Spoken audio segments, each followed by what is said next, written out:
Bienvenue à toutes et à tous. Aujourd'hui, on s'attaque à un véritable monument, On peut le dire, oui.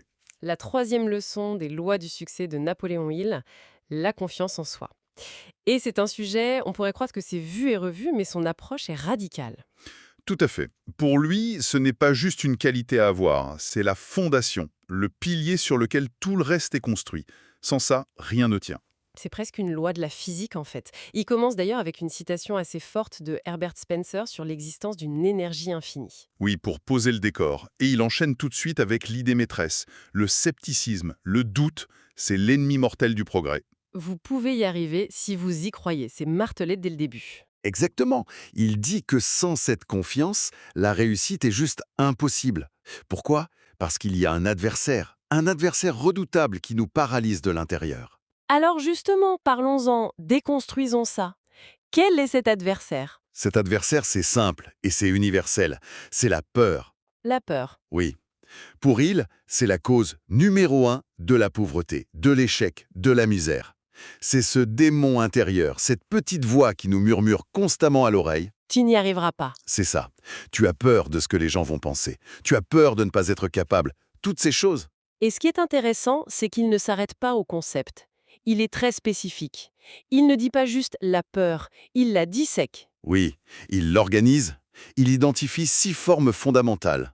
Alors voyons-les. La première? La peur de la pauvreté, la plus commune, peut-être la plus destructrice, Hmm. Ensuite, la peur de la vieillesse. Qui est lié à la peur de la perte d'autonomie, de la dépendance.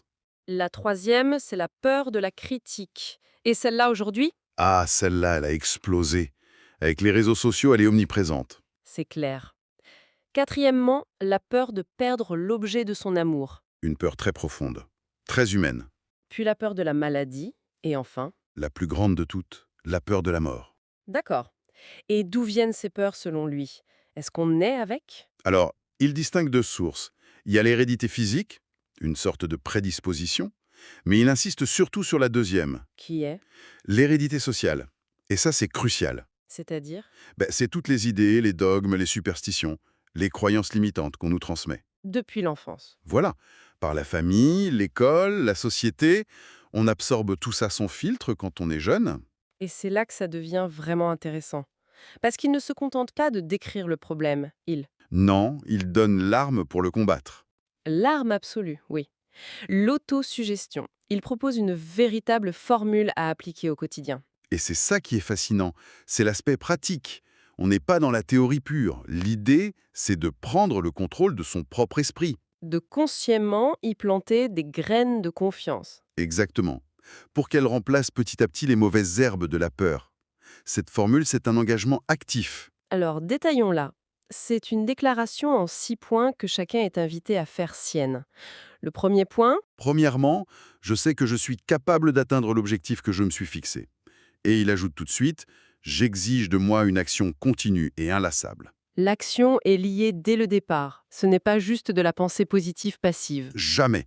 La croyance sans action est stérile pour lui. C'est un contrat avec soi-même. Deuxièmement, je comprends que mes pensées dominantes se transformeront en réalité. C'est le cœur de sa philosophie. Oui. Et il donne un devoir. Je vais donc concentrer mes pensées 30 minutes par jour sur la personne que je veux devenir. 30 minutes? C'est énorme. C'est un vrai entraînement. C'est ce qu'on appellerait aujourd'hui la visualisation. Les athlètes de haut niveau font ça. Ils se préparent mentalement. D'accord. Troisième point, je sais que grâce à l'autosuggestion, tout désir gardé dans mon esprit se réalisera. Et là encore, un exercice pratique. Je consacrerai donc 10 minutes par jour à développer ma confiance en moi.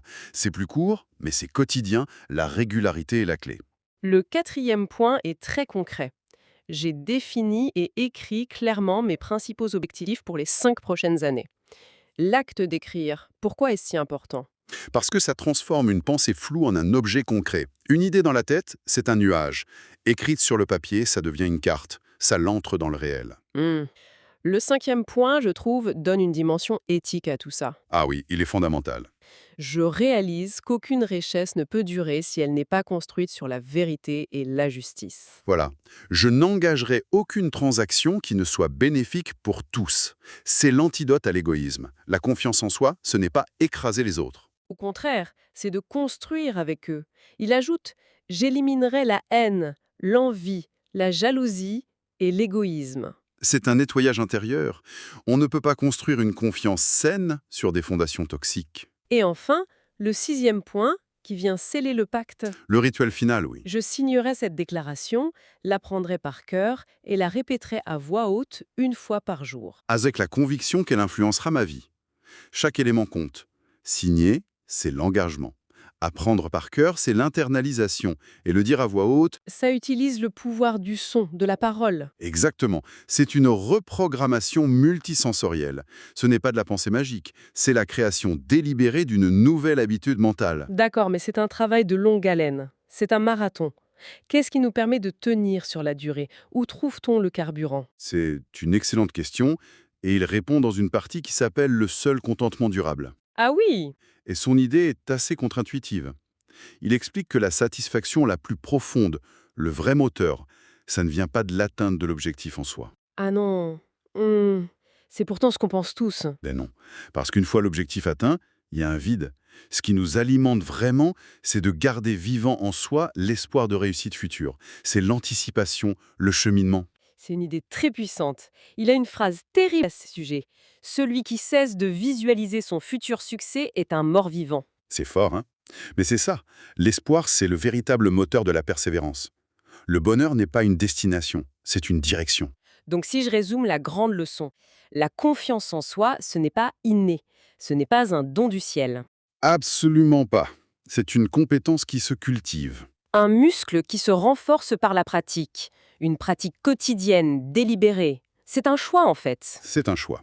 Le choix de remplacer le logiciel de la peur qu'on nous a installé par un nouveau programme, celui de la confiance, qu'on construit soi-même, brique par brique. Un message incroyablement responsabilisant en final. On n'est pas victime de nos peurs. Non, on est l'architecte de notre état d'esprit. Si cette analyse vous a inspiré, si elle vous a donné à réfléchir, eh bien, n'oubliez pas de vous abonner, de laisser un like et surtout de la partager.